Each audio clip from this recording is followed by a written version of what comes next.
According to an investigation by CONACYT, the National Institute of Statistics and Geography (INEGI), at least 5.1% of the population suffers from some type of disability, a figure that represents 5,700,000. The three dominant disabilities are lack of mobility with 58.3%, visual disability with 27.2%, and hearing disability with 12.1%. This leads us to know that there is a big percent of society which needs to be included and taking part in all facilities that are more importantly in the inclusion of all educational facilities and places. The SDG to be targeted in this podcast will be the building and upgrade of education facilities for child, disabled, and gender sensitive ones to provide safe, non-violent, inclusive, and effective learning environment for them all. With this, we can ask ourselves, to what extent are schools in Monterrey adapted with facilities for disabled and gender sensitive children? For answering this question, there was conducted an investigation with several interviews to people affected in different ways inside this problematic so a better sustained conclusion could be made. Nowadays, realizing that we almost have the same opportunities for our daily lives and activities, we are starting to take action and be the voice for the ones who can talk. It can be observed that in Monterrey there are schools for disabled kids, but not much normal schools with the right infrastructure and facilities for them, being impossible for them to grow around people different. On 2015, according to a survey done by INEGI, 46.5% of people between 0 and 19 years old with some type of disability does not attend school, which this is almost 50%. This because less of 10% of educational structures count with this necessary infrastructure and changes. This means having ramps, elevators, enabled toilets, signs of braille system and specialized educational material, which means that out of 77.7 millions of Mexicans that suffer from some kind of disability, just 5% manage to reach higher education. Of the total basic educational schools, public and private, only 24% have infrastructure and ramps for people with disabilities, while only 10% have sanitary facilities enabled for this sector of the population. With this, it can be seen that not many action has been done towards this SDG, and not all educational facilities come with the right infrastructure for being inclusive. As already said, perspectives were taken into account for this investigation. Firstly, we talked to Margarita Gutierrez, mother of a 19-year-old girl, Andrea, who suffers from mental retardation and is always on a wheelchair. The doctors say that she can attend to a normal school, but there is none that accepts her since they don't count with the enough infrastructure and inclusion programs for her to attend.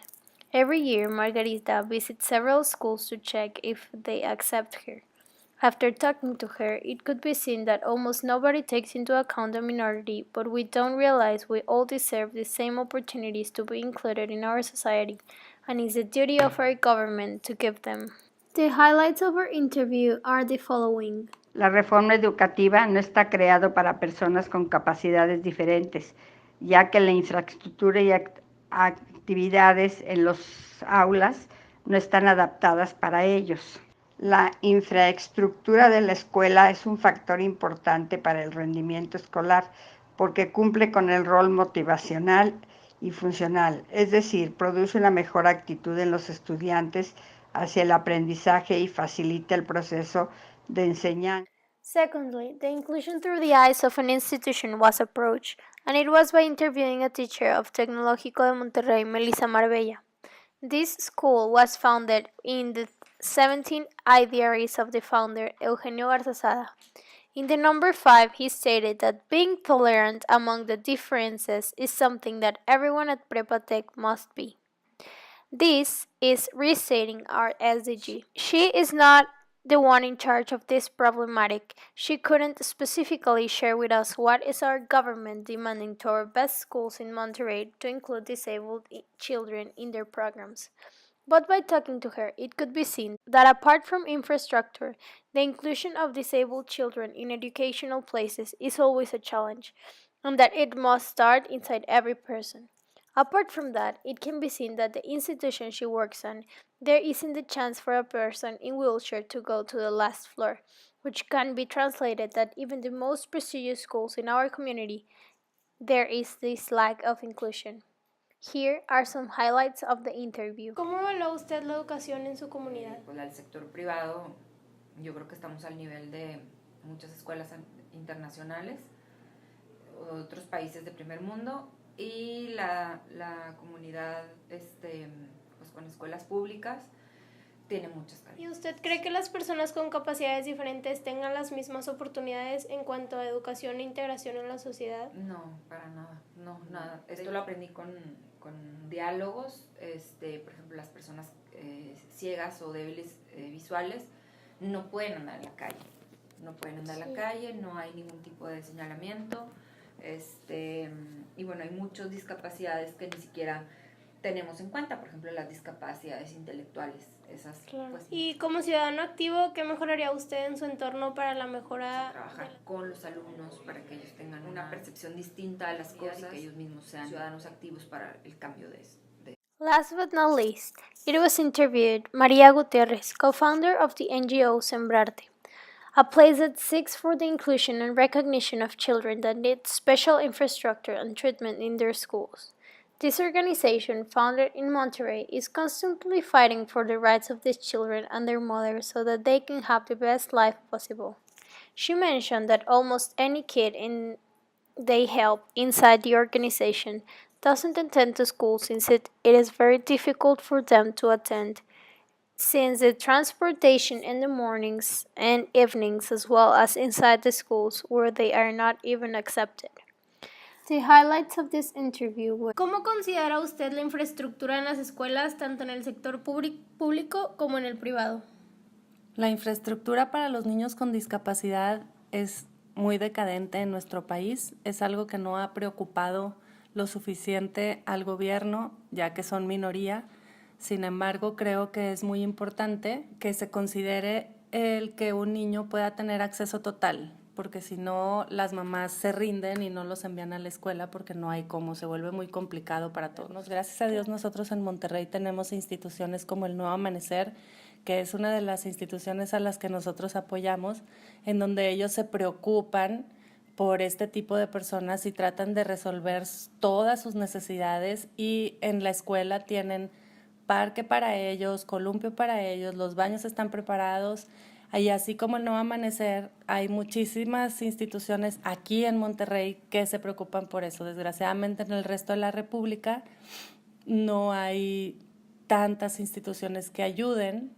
Es por eso que entra Teletón, que hay en algunos estados. Pero They all three agree that our government has still a long way for achieving this inclusion and even more in the public schools.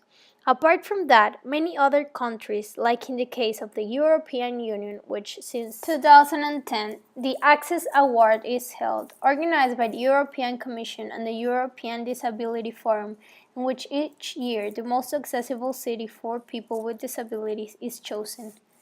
So what are we doing to make this world a better place to live on for everyone? Because it is said that the design and functionality of a city in which a person with physical or intellectual disability lives will facilitate or prevent their inclusion in our society, their chances of finding work and being as independent as possible.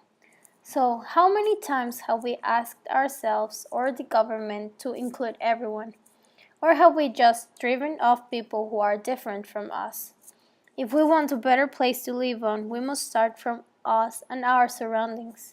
Because while adapting a city to people with disabilities requires large investments, the benefits will be enjoyed by all citizens, being simple measures that allow all inhabitants of a city to contribute and enjoy it. And even more in our education, which is where all our society forms for being change agents to create a better future for everyone.